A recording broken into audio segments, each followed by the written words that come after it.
Welcome to the Arsenal Show. We are live and we are top of the league. We are, I don't know. What are we? We are league leaders, potential champions. We are showing our true grit, determination, and mental resilience. Being behind at Aston Villa only showed that Arsenal are up for the title challenge. What a comeback that was. We're joined by Steve, Kay, and Jerome Marks to discuss that. How you doing, Steve? Yeah, I'm good, mate. Yeah, very good. How are you doing, Jerome? Yeah, fine, thanks. All right. Good. Jerome, you wasn't in the post-match reaction the other day. Obviously, you saw the game. What were your thoughts on that game? Well, at half-time, I was thinking to myself, I'll be happy if we get fourth now. Like, we were losing. That would have been, if we would have lost that game, that would have been 1 point out of 12. And the confidence looked like it had just drained out of the team. Uh-huh. And I was worried. I was very worried for us at half-time. I didn't think we were playing that bad. It's just that both times Villa attacked, they scored. Like we had loads of the ball like normal, created a few chances, but we just looked so sort of open, so easy to score against. And I was honestly, I was proper worried. And then as the game went on, just the emotions at the end were amazing. That game was like full of emotions, every emotion you can have. Like you had it watching that. And it's amazing. Yeah, half-time I'll have taken full. For now, it's like, right, the league's back on. So it's just amazing how it can swing in like a few minutes, basically. Yeah, true. What do you put the main problem in that first half was down to? Well, I think we went 1-0 down so early. And I think that probably put a lot of doubt in the player's mind. It's obviously, for your confidence, it's not great to go behind so early, because you know that if we're going for the league, we've got to be winning these games. And then you think, right, we've got to score 2 goals now. We've only just kicked off. Yeah, don't think there was too many like massive individual mistakes, but it was just like a shock to go 1-0 down so early. Because the personnel wasn't much different to what we've had all season. Yeah. Pretty much. I know he changed it up a little bit with Trossard. But yeah, just it's hard to really put your finger on, isn't it? I think a lot of it's mental, a lot of it's like psychological, to be honest.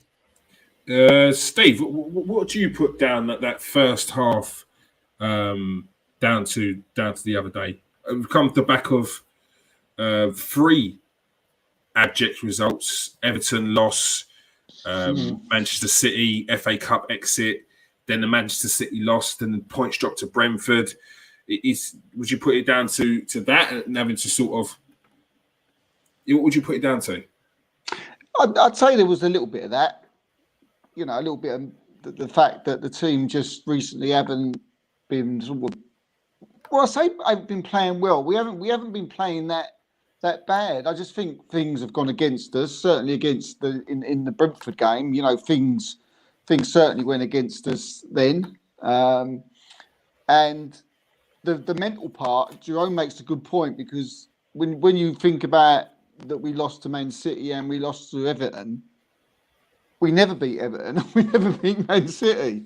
So when you look at it, is it as bad as what? Are we worrying too much when you think that it's just sometimes you go to certain places you just can't beat them, and as you said, like I said against Brentford, we should have won the game, shouldn't we? We was robbed. But going back to the Aston Villa game, I thought tactically from the beginning, I think they sussed us out, and I think it took us right up until like the second half for Arteta to get them in, and then to sort of reshuffle and change things, because I noticed what Villa were doing, right from the off, was play the ball long. You know, in recent weeks, Villa have always rolled the ball out and played from the back. They never did that.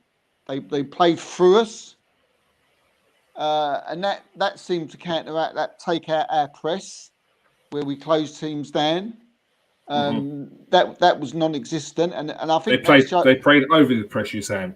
Yeah, they played over the press, and that was really evident in the second goal, where it was just a quick one ball out and then a quick ball through the middle.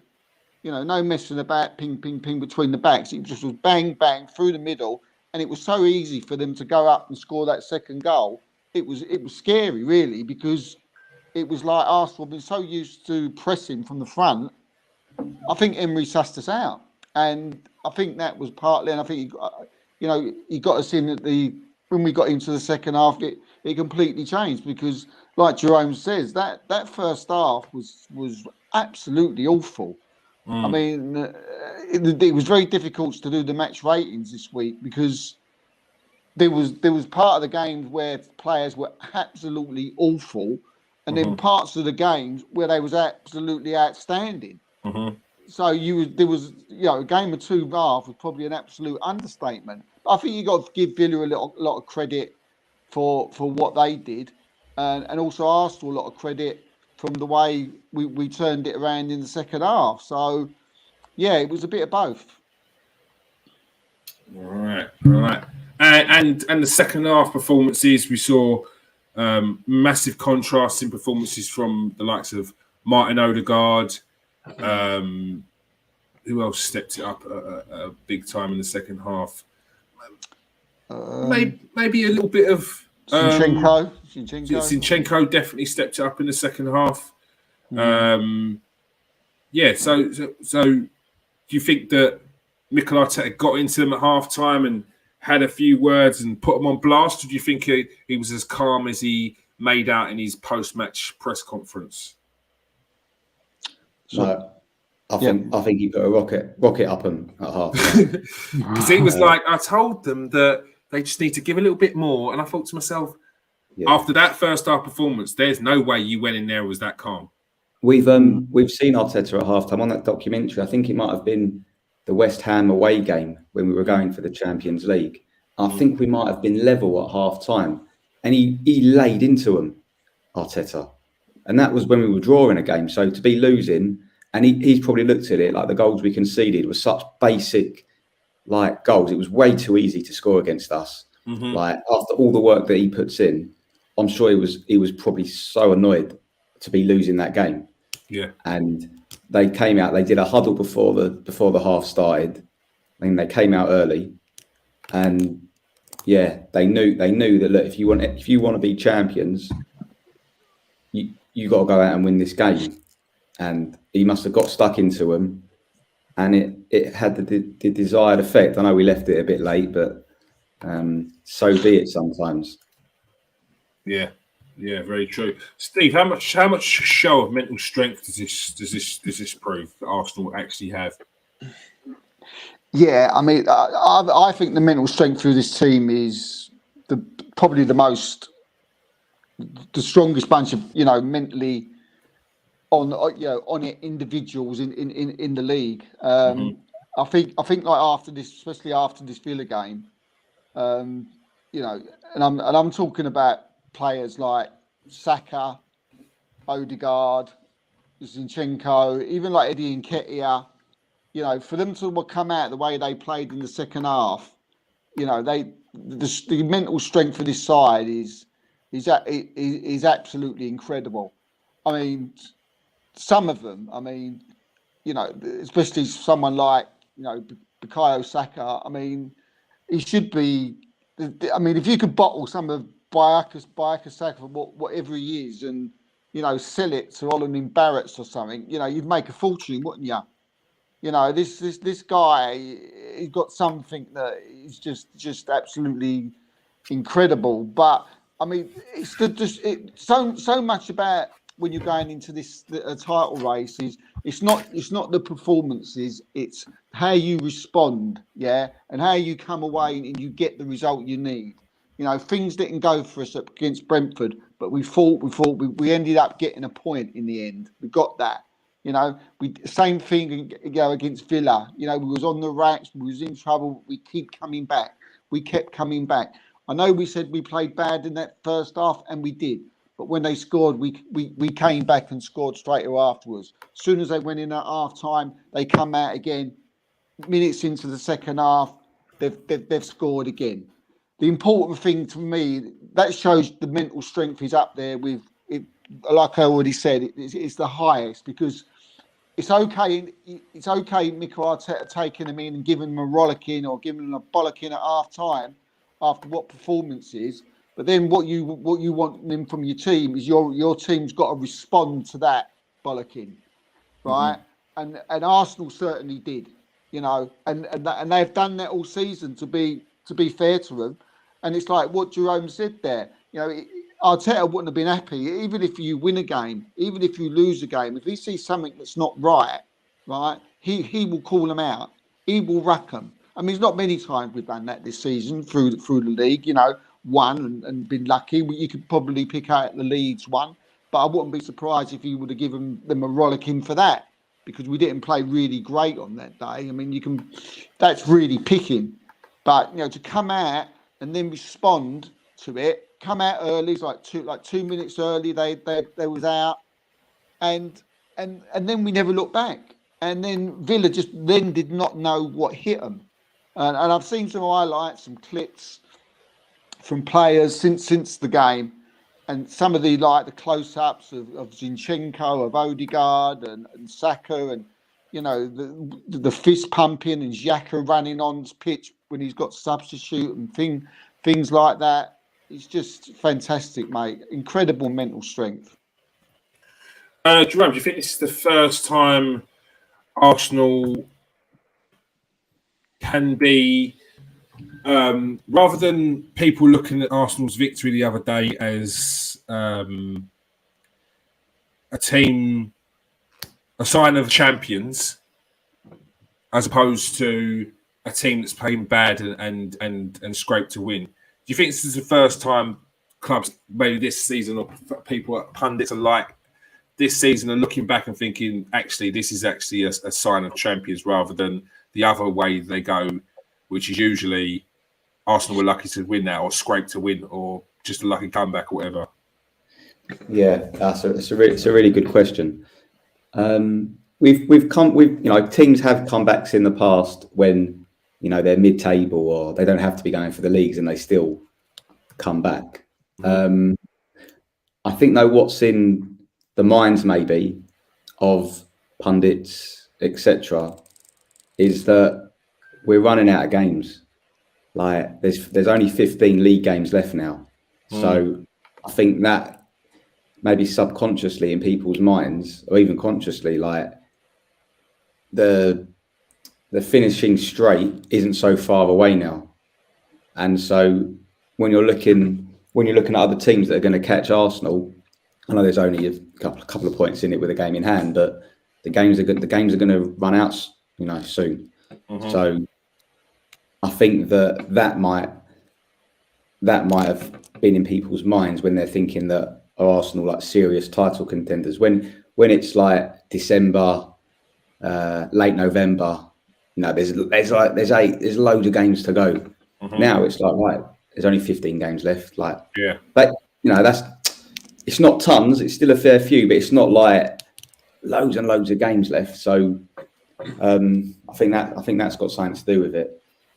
And I think the fact that maybe people did think that after our last few runs of games where we haven't picked up a lot of points, that the easy thing is to feel sorry for ourselves, for the players to maybe go in their shells and, you know, hide perhaps, and the opposite happened, and twice as well. We were a goal down twice in that game, and I think obviously the celebrations at the end, you know, that probably hit a few people as well. Yeah, no, definitely. So, Steve, what's your thoughts on this? Do you think that, I know that people beforehand were trying to claim that Arsenal were favourites. I do wonder how genuine they actually say that, or whether that's just a setup for you were favourites and you didn't win it. Especially with the juggernaut that is Man City, that's just sitting on your shoulder and breathing down your neck. Do you think that this was a game where people were ready to get the daggers out, ready to make the jokes, pull the crumbles out, and then actually, do you know what? This team's actually serious. Did you think that sent a message? Yeah, I think it sent excuse me. I think it sent a massive message. And look, we've come back from behind before this season, so you would have thought, that people may, have pointed it out then. But the fact is, we've been going through a little bit of a rough spell, and the next game's always been about, whether can Arsenal turn it around? Can they turn it around? Can they go away to Aston Villa? Are they gonna mess up again? All right. We go 1-0 down pretty early. We get one back. We go now and again. Now what you got, Arsenal? Right. Now what you got? Hostile Villa crowd. Let's see what you got. Can you do it? Right. They've come out and they've absolutely wiped the floor off of Aston Villa in the second half. Right. You've got to stand up. You've got to say. I'm still not going to say that we're going to win the league. I'm still not going to say it. But if I was a neutral, you would have to say that's a worrying sign now for other teams in the Premier League. Mm-hmm. City are not what they was. These people that keep going, City are there. Yeah, yes, City can turn and go on a 15-match run. We keep hearing this, right? This ain't that City team. Believe me, this ain't that City team. They're dodgy, right? Their defence is can leak goals. Yeah, you can get at City. I don't think City are going to be this team now who's going to win the next 10 games. I think they're going to lose. I think they're going to lose games. We'll probably lose things as well.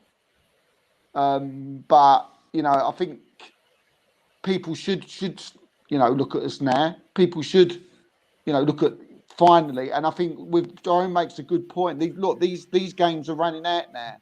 They're gradually going out. And I think like this weekend, especially this weekend, whether we'll talk about the Leicester game later on, so I won't go too deep. But this is a massive weekend for Arsenal. Go away to Leicester, decent. I thought they played 3-0 flattered Manchester United the weekend, because Leicester could have been 3-0 up before they scored their first goal. So that was going to be an hard game. If we can get through that, we've got Bournemouth and then we've got Everton at home. This could be a really big weekend. But look, some of them players, they're young players, with our strike force, mate. They're all 21 years old, every one of them. Every single one of them's 21. And they're going towards a title, fighting like the way they're fighting. That's unreal. That's not heard of, is it? When will you ever find that again?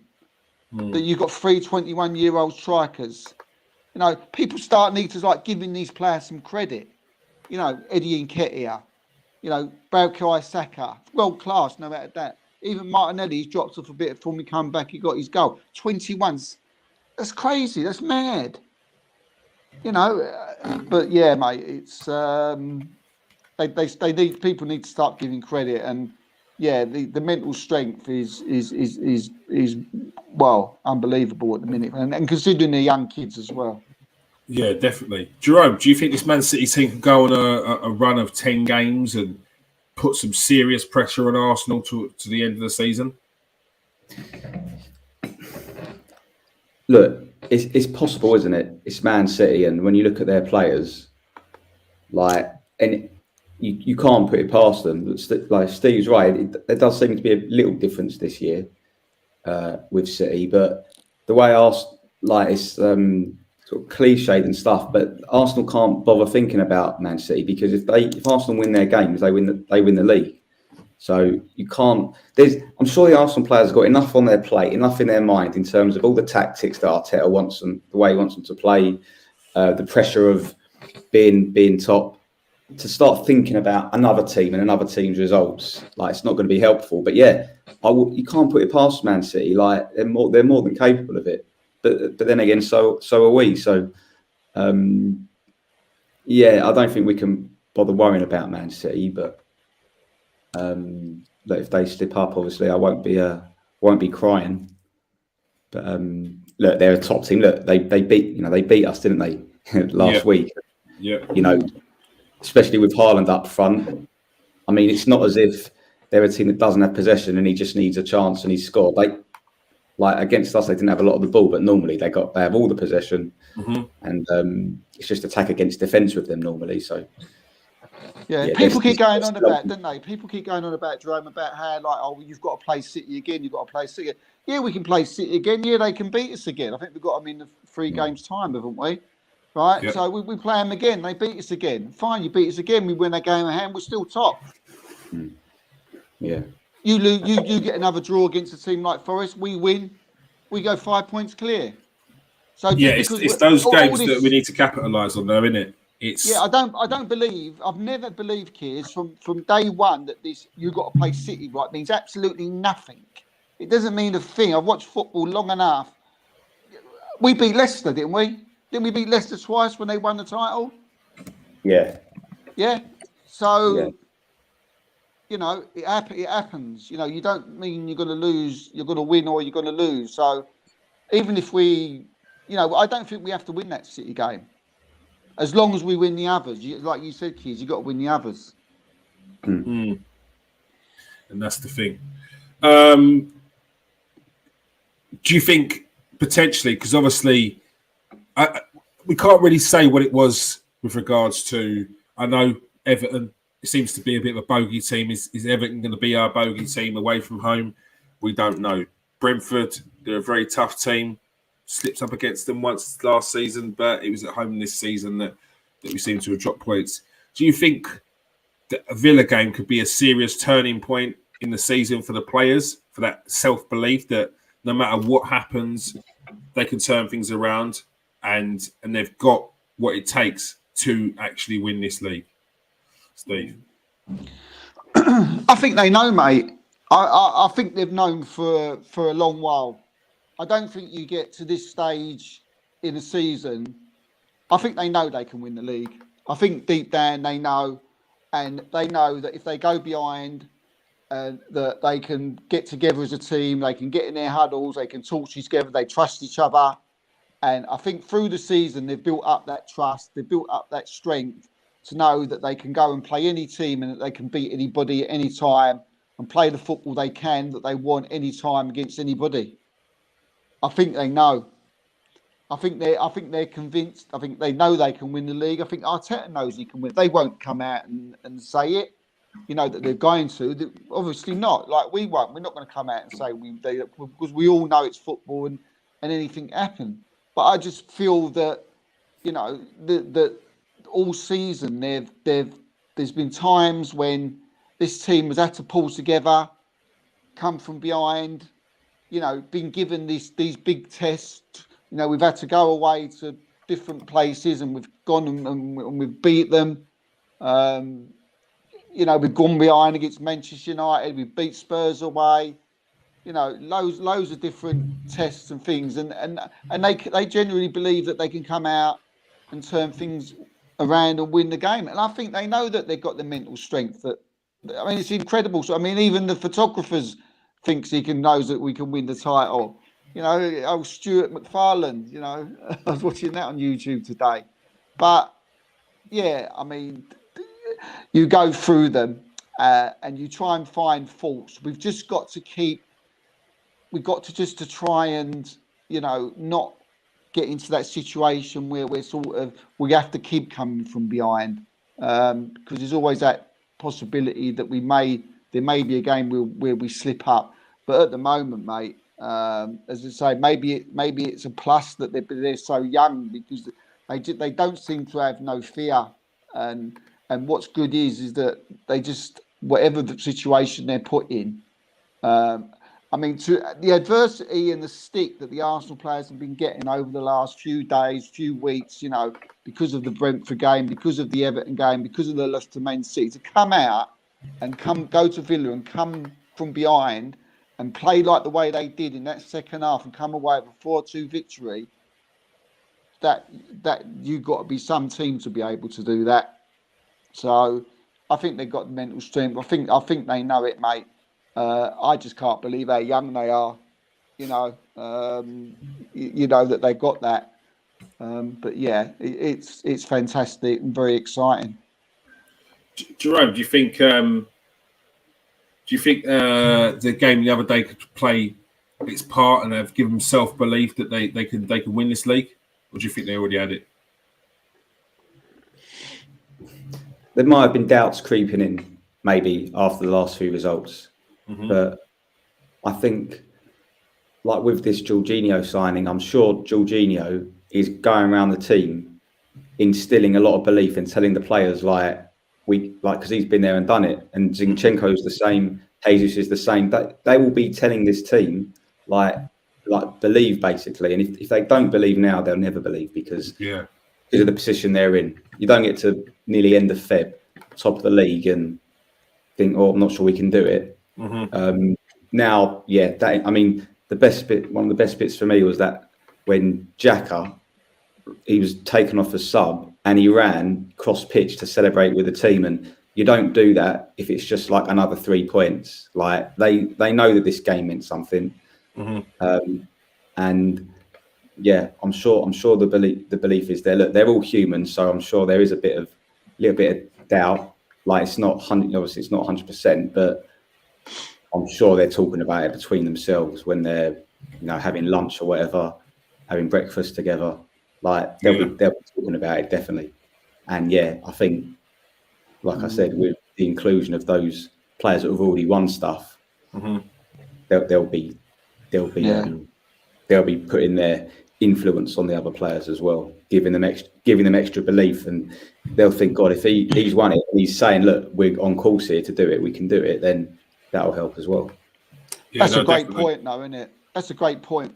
About when you think, like, you can just imagine Arsenal going 1-0 down or something, and you can imagine in training, you can imagine in the dressing room at half time, players like Saka, players like Zinchenko, players like, Jesus, these type of, winners, if you like, just saying, you can just imagine Zinchenko, can't you, in the dressing room at half time. I mean, I thought when he scored his equaliser against Aston Villa, I thought he wanted to fight every single Villa player because he's telling them to come on. He's shouting at them. Did you see that? You see it? He's going, yeah, you see, we're going to come get and, and Gary Neville turned man and reckons he's not a leader. What another great comment from the great Manchester Gary United. Neville and Arsenal. Well, clueless twat. Arsenal. Not a he's leader. Just bitter. He's just he's bitter, and he is praying that Arsenal don't win the league. He is praying that Man United take over them in the league. Like, he is praying this happens.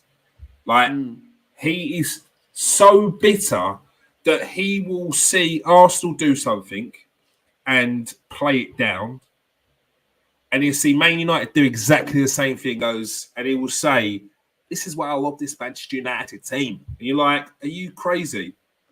Arsenal literally did that yesterday, and you didn't give any praise. Yet Man United, I love Weghorst.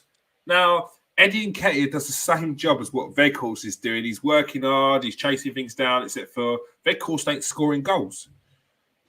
Yet you won't say nothing about Eddie, but you're waxing lyrical about Weghorst's work rate and the fact that he's tackling and putting it in.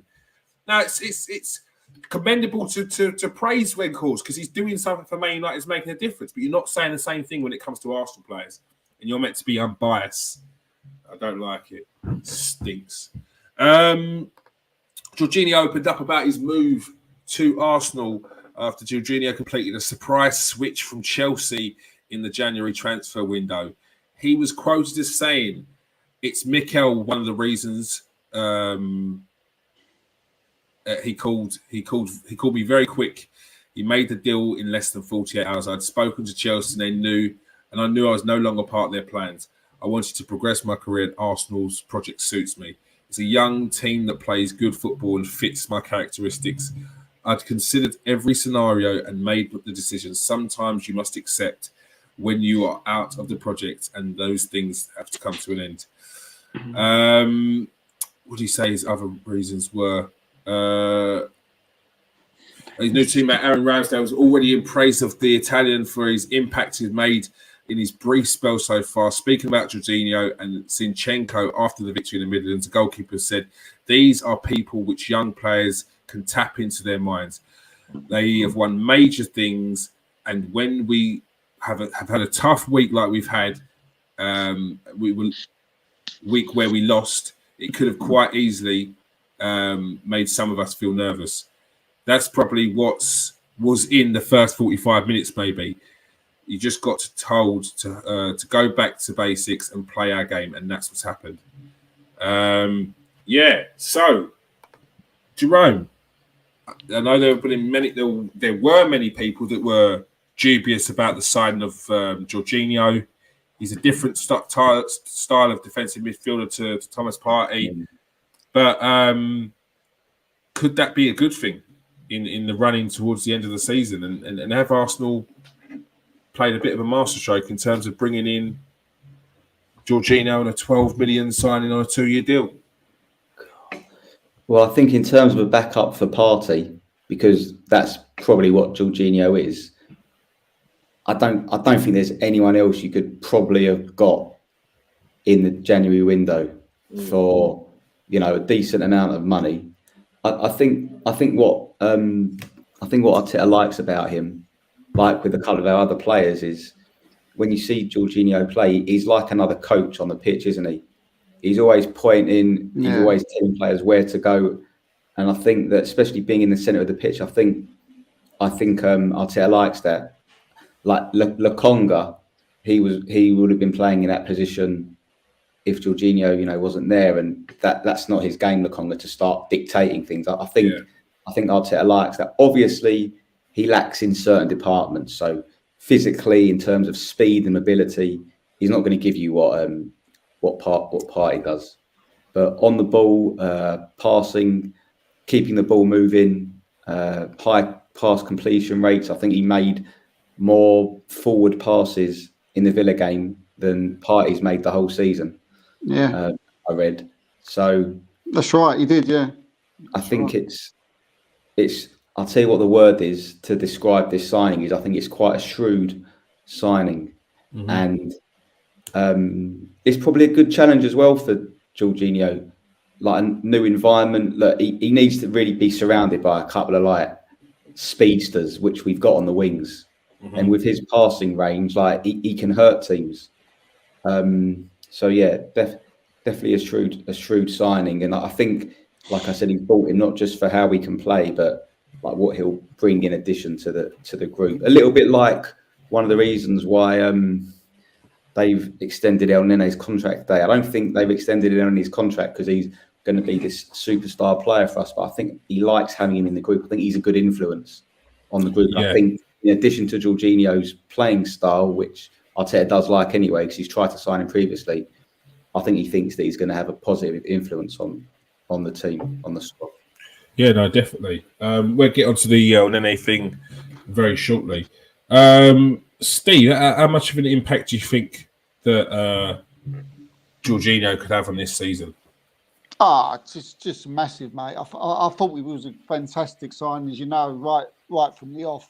Didn't take a lot of working out. Why Arteta had bought him, what he wanted him for, what he wanted him to do. We've said it loads of times. He's a serial winner. Been there, done it. Got the t-shirts, bidding, title challenges, top football matches, and it just shows in abundance his calmness on the football pitch. And yeah, I mean, I think he's already paid. He could have already paid his 12 million already. I think off in just 2 performances, because you know, he's been absolutely outstanding in every time I've seen him play, and he does offer something a little bit different to Thomas Partey. I think he's a little bit quicker than Thomas Partey. I think he gets the ball out of his feet quicker, gets it ball forward to the forwards quicker than what Thomas Partey does. You know, so yeah. Look, I mean, you said it there. You said he's a masterstroke, signing, and I absolutely believe he will. And he could be one of them ones who, you could look back at the end of the season and he could be. You could say he was the one who took us to the title because, I'm going to be like I know for a fact that I'm going to be in the minority here, but I'm not bringing Partey back in. And I know I'm going to be in the minority because everybody would say, "Oh, it's Thomas Partey, he's got to play." But I wouldn't. I wouldn't. As I'm saying it now, I'm getting my words stuck. I think, oh, what have you just said there, Steve? But he's been brilliant. And would Thomas Partey have been playing that day against Villa? Would we have gone on and got 3 points? Possibly not. We may have been tighter in midfield, maybe. But, we look at what happened in the game. If it wasn't for Jorginho, I don't think we win that game. And cool. Yeah, and again, we got Leicester this weekend. If Partey's not fit, fine. There's Jorginho's there, and I don't really care. And I think, like Jerome again said just now, with Sammy Lokonga, I mean, God, night and day. People were saying, "Oh, we got Lokonga. Why do we need Jorginho?" You're kidding me, aren't you? It is. It's Lokonga's nowhere near the quality of Jorginho. Them times have come for the boy. But yeah, I think it's a question. I think he's given Arteta an headache. I really does. He's giving me an headache because I wouldn't know who to pick now because he's been that good. I think with Jorginho, you're getting Jorginho and Partey are two different players. Although between the two, you will get things they do similar. They've both got a very good range of passing. Jorginho's is probably better. He is better. As Jerome says, physicality, the physical side of things, Partey's got that in abundance. What you do get with both of them is they are very good at just nicking the ball from players' toes. I see it from both of them. It's the reason why they call Thomas Partey the octopus, because he just nips a leg in out of nowhere. It looks like he extends it out of, and he's ridiculous at that, and it just makes it look so simple. And Jorginho is a very similar type of player with regards to that. I think what we saw in the differences in their games was quite evident in that first half. I don't think Jorginho necessarily knew where his best position was in regards to where Xhaka's going to be. There was a lot of confusion. Xhaka wasn't as forward as much. He was kind of in the middle of no man's land with regards to, is he going to be that high the number 8 that's more up the pitch, which he has been playing for the majority of the season. He was kind of in a middle ground. Jorginho was moving forward, didn't recover on that first. I think it was the first or the second goal. I can't really remember, but it was a situation there. Again, Partey probably would have been deeper in his starting position. It's different players. Personally, I'm bringing back in Partey. But again, it's with Jorginho, you're going to get something completely different. So, look, it's very good options. It's very good options, and I think we need. Jerome, you're not getting out of it, Jerome. By the way, out of this. And I think we needed. I want an answer. We needed a player with experience who could come in, and not a young defensive midfielder. Someone who's got that intelligence that Jorginho's got. Yeah. No. Back in the day, not even back in the day, a few years ago, and what most teams do is they play a double pivot, don't they, in front of the defence. And to be fair, maybe not now, we won't see it, but a double pivot of Partey and Jorginho sounds quite good, doesn't it? Like you got a very good skill set there. Yeah. But because we only really play one sort of in front of the defence, we probably won't. It takes away your forward play, then, doesn't it? It takes away another attacking. Takes away your number 8. Then.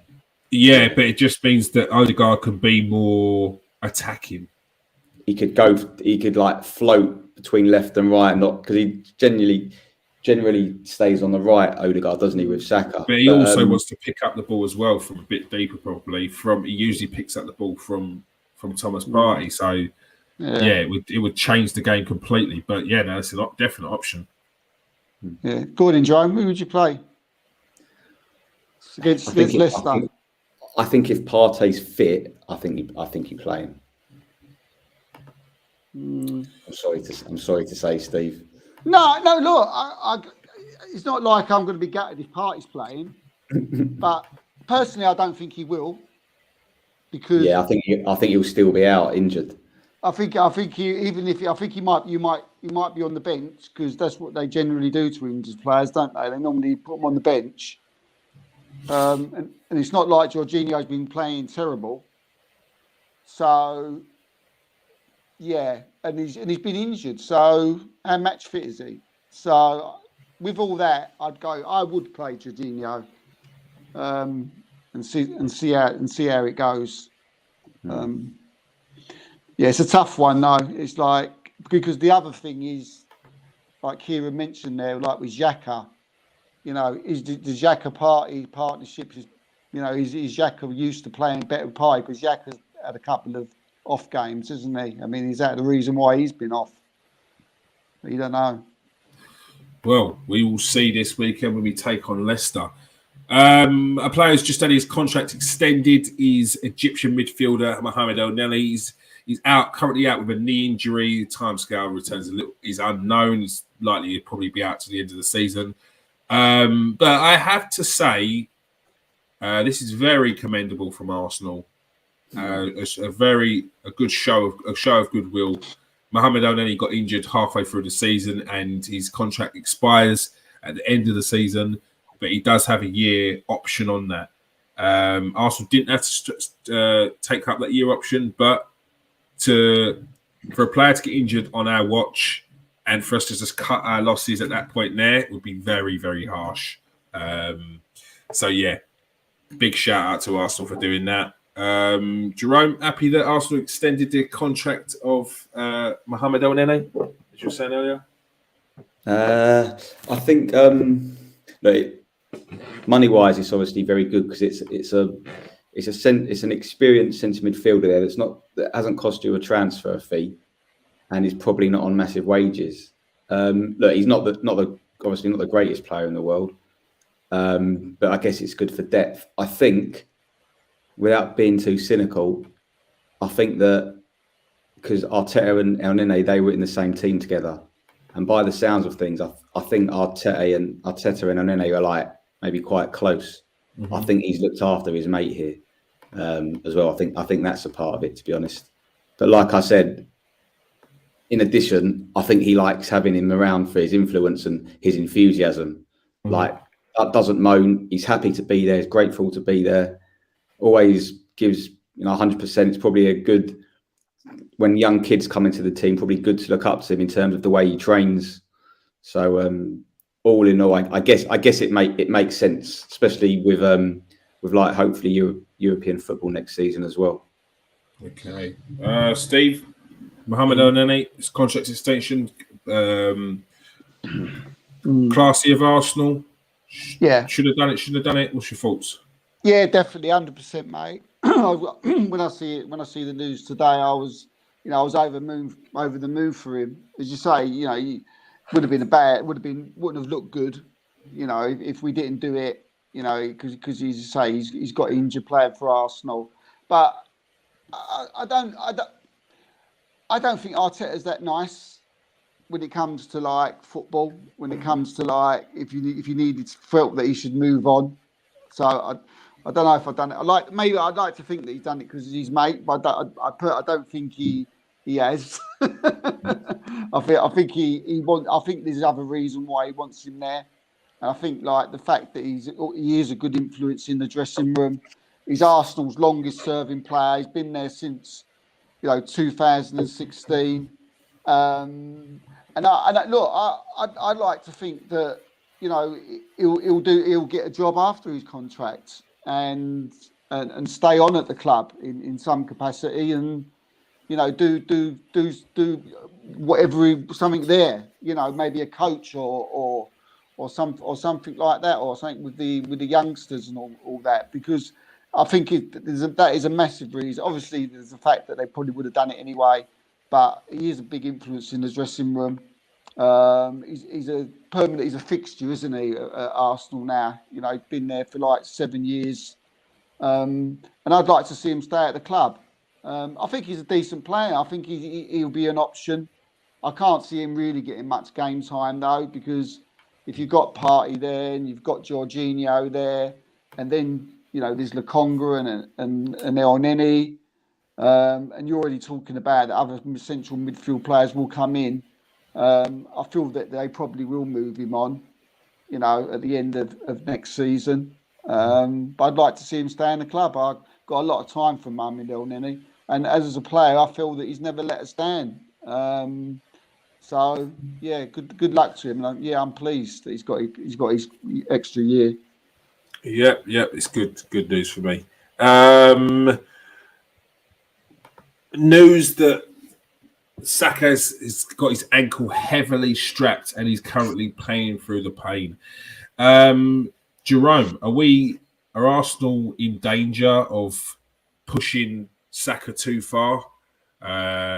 And is it number one priority that we bring in a backup or competition to Saka in the transfer window?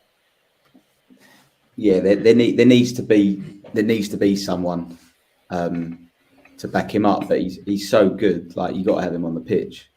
He's by far and away our most dangerous player. When he gets the ball and he's 1-on-1, something's going to happen.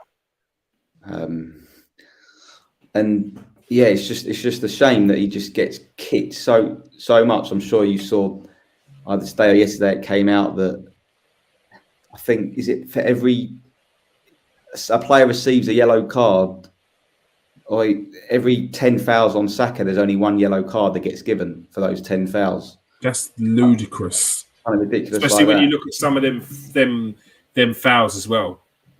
Yeah, these aren't little like shoulder barges. These are proper. A lot of them are dirty, very late, nasty fouls. Players know what they're doing. Mm-hmm. Yes, it's not nice to see, but I think it just comes with the territory. He's so good that he's going to get kicked. It's probably happened to all skillful players down the years, back to the Maradona days when he used to really get kicked like properly. Mm-hmm. But as long as he's all right to play, you've got to play him just because he's so good. I'm sure if he wasn't playing at that level, like, they'd probably rest him a bit more, but he needs to be out on that pitch. Like, we're going for a league title here. You've got to have your best players on the pitch. There isn't like who would play on the right. You'd either play someone sort of out of position, because we don't really have someone that's like an out and out right winger. Mm-hmm.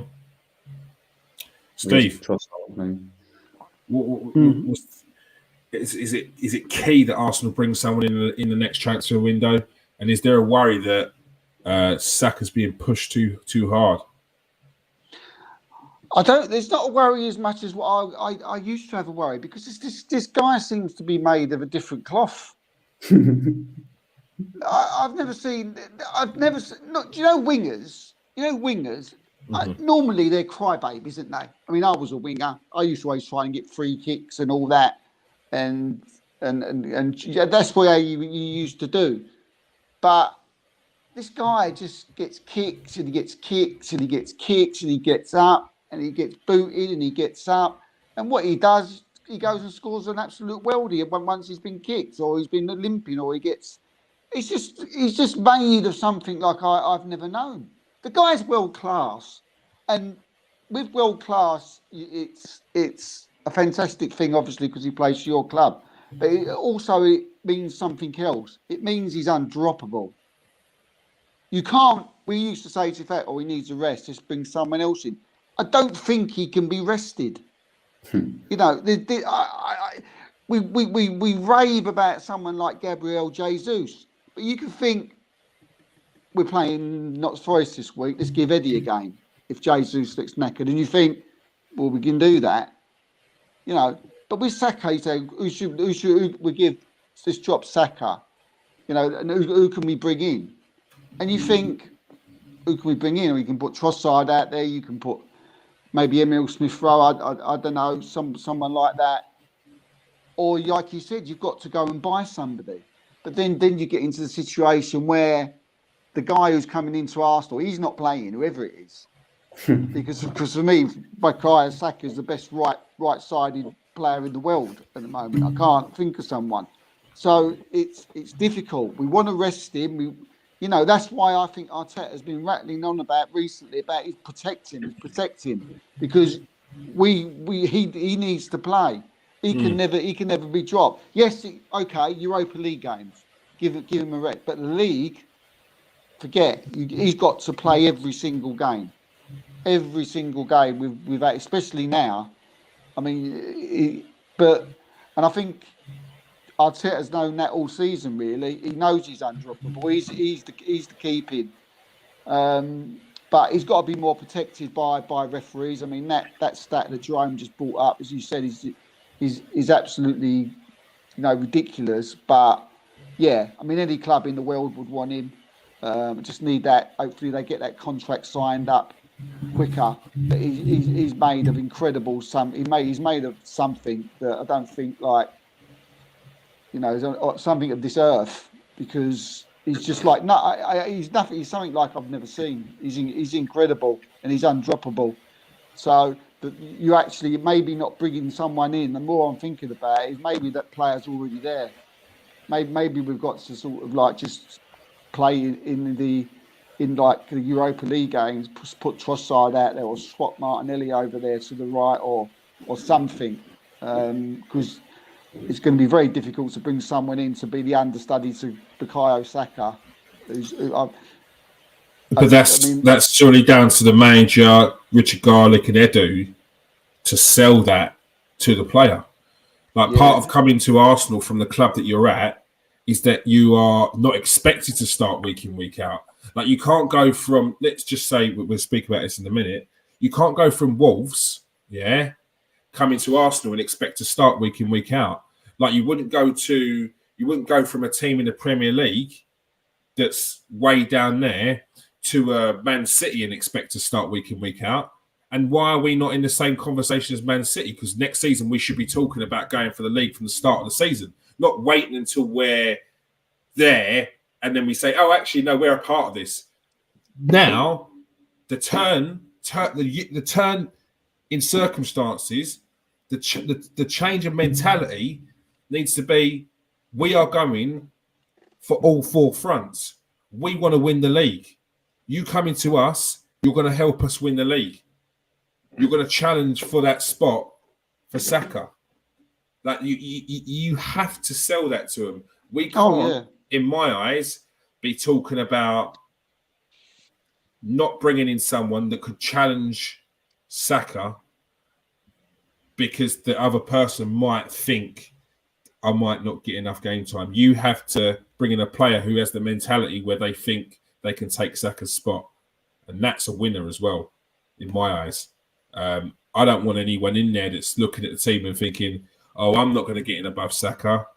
Or on the flip side saying, no, I don't want to be part of this because I'm not playing week in, week out.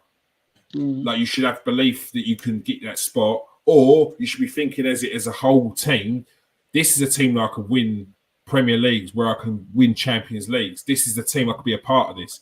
And I think a part of what we have at Arsenal right now is that it's not an individual thing, it's a team thing. People are looking at the team and saying, we're winning. I can't say anything. If I huff and puff when I'm not picked, then it's about me. And that's potentially going to bring the team down. And you can't even have anything in your team that's a part of that. You can't have that mentality in your team.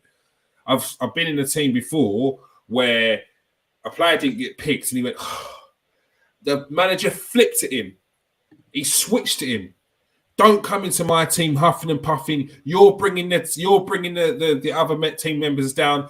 These 4 or 5 players here didn't get picked. Why do you think you're special that you need to be picked? They didn't huff and puff. You're part of this team. You're there on and off the pitch. You're a part of this team. You need to be mentally ready to come on and show why you should be starting. And at first, I was like, you need to calm down. By the end of it, I was like, no, actually, do you know what? He's right. Because I understand that you are upset that you are not picked. But the manager thought that it was the best for the team. And we won. So he was right. Whether you played or not, he was right. So would the result have been different if you had played? May not have been, but he was right in picking that team. So therefore he's justified, and you was wrong by huffing and puffing and then making a bit of a scene about yourself. So, and I think reading players' comments, the Tomiyasu one stands out most of all. Where he said, where he was asked about Ben White, and he said, "We're winning. This is not about me. This is about the team, and we're winning." Ben White's played phenomenal this season, and he deserves to keep his spot. And that's what I think you've got throughout the team. And anyone coming in has to buy into that. Yeah, it's easy with the players that you've got already there, though, isn't it? You know, for Tomiyasu to say it, for Tierney to say it, for Emil Smith-Rowe to say it. But Tomiyasu had only been there one season. So Tomiyasu's been there one season, gets turfed out of right back for the player that was playing centre back next to him last season. He's now on the bench, and the centre back is the right back. It's even more reason to think to yourself, do you know what? This ain't on. I came into this team, I was playing well last season, all of a sudden I can't get my place back. More so for me than a player who's just come in and has then got to show his worth. I think it's. I would say it's the opposite. But what you talk, if you're talking about like getting like a 40-50 million pound player to convince to say be his understudy. Man City can bring in 40-50 million pound players and they sit on the bench. Why can't Arsenal? Man City. No, but it's not. It's not about forget Man City. It's about Arsenal. Arsenal are going to fight for the league, the Champions League, the FA Cup, the Carabao Cup. It's the same as Man United. Players come into Man United on 30, 40, 50 million and are not guaranteed they're going to start. Same as Chelsea. So same as Liverpool. So why are we not the same? We can't keep thinking on this, and we have a small squad, we didn't have enough. Like we can't, we have to double up. And that's how you win leagues. That's how you win these trophies. Liverpool are probably a team that's closest to us in terms of the way they try to spend. If you ain't got the money, you can't spend it. They had, for the past 3 or 4 seasons, 2 in every position. So I don't see why we can't.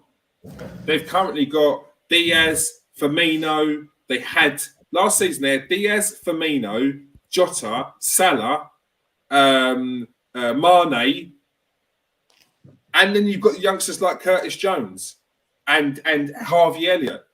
That's 7 players for 3 positions.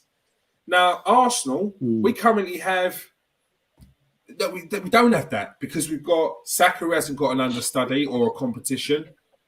We've got Jesus who's got Nketiah, and we've got Martinelli who's got what's it called?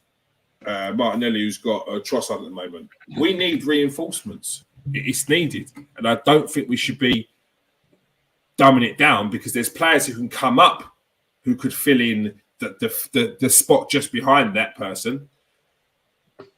So yeah. Hopefully they do. Hopefully they can. No, hopefully they can, mate. I mean, that's what we want, isn't it? At the end of the day, we want that. You know, we want top players to come in. You know, every position. Mm-hmm. But that's probably the hardest thing to do.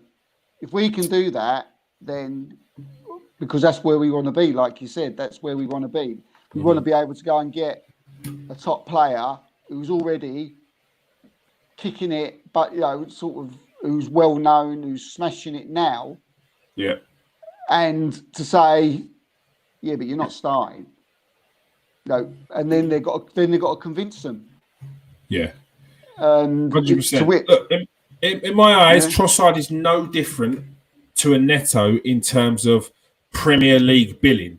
Like ability as players, Neto's got a higher bar. But if you're talking about the standings in the Premier League as in Trossard stats versus Neto stats, we're talking about players who are of a similar bill. Why can Trossard come in and be a competition and understudy for Martinelli and Neto couldn't? And I would say the same for, if you look at our positions with Ben White, we've got like for like, we've got in the centre of defence, we've got players who are at international level and international class, like bar Rob Holding. And I don't see why we should change that going forward with some of the other players that we potentially bring in. So, yeah, like I said, I think we should keep our standards up. Before we go, quickly, Steve, any transfer updates? I think there was news on Kieran Tierney. Just a little update on that if anyone hasn't seen it. Yeah, a few people turning man. What I was told anyway is that Mikel Arteta don't want to sell him. Remember that Kieran Tierney's on a contract till 2026. So I've seen a lot of reports even by Fabrizio Romano saying he's going to make a decision in the summer. That's not what I've been told, but he's the main man. But he hasn't got a decision to ask them, because if Kieran Tierney if Arteta doesn't want Tierney to go, then Tierney's not making no decision. But from what I'm told, he's happy at the club and he wants to fight for his place. So good. Hopefully that, and that's not from a silly source. So yeah, a bit surprising from Fabrizio Romano to come out and say that it's up to Tierney. Well, it's not up to Tierney. You should have known better than that. And yeah, so but we need Tierney, and it's like what we've just been saying. If Tierney's not happy to fight for his space, then, not being horrible, but shouldn't be at our club anyway. I'd be really upset if I thought Tierney had that attitude. No, he doesn't. And there's an old interview with him where he spoke about his time at Celtic and that he came out and got injured. I can't remember who it was who came in at left back to take his spot, but Kieran Tierney didn't get back in the team. And he turned around to himself and said, I'm getting that spot back. And when he got that spot back, he didn't lose his position. This is a guy who's not just going to give up his position lightly and walk away, because I think it would dwell on his mind afterwards. Did I just give up too easy? He doesn't seem that kind of player. And there was a bit of news on Pedro Neto. Yeah, funny enough, we were just talking about, wasn't it? Pedro Neto, Arsenal were in for him last summer. Arsenal were in for him big time last summer. Arsenal wanted Pedro Neto last summer. But few different things happened. One thing that Wolves didn't want to let him go for one. Hence the Kieran Tierney thing. If they're in a contract and they don't want to go, then they can't go. So don't never forget that. And also the price was ridiculous at the time. But Pedro Neto's on the verge of coming back for injury after quite a bad injury. He's been out for all the season. And Arsenal, I've been told that they will be looking into trying to go in and getting him through again. But obviously for nowhere near the price that they was offering last time. But Wolves are in trouble. They're in a relegation fight, 3 points off the bottom. And we were just talking about getting a player to come in. You would have thought someone like Pedro Neto, for me, it would be ideal. I would love Pedro Neto at Arsenal. I think he'd be an ideal understudy to Saka. I'll be over the moon with that. I'd grab their hand off now. But because of his injury and stuff, I think they'd be looking at paying like 35, 40 million at the most. I mean, they wanted something ridiculous like 80.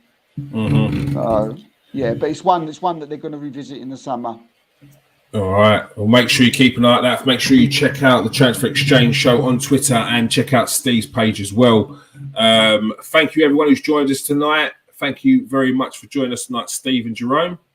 Cheers, mate. Yeah, of course. Cheers. Thanks. Good. And make sure you join us for the post-match reaction of the Leicester game on Saturday. If you are new to the show, press that like, subscribe, and press that share button. Just have to press the copy button. That's what you need to do. And if you are regular to the show, press that like and press that share button. Appreciate your support. Peace out, people. Stay safe.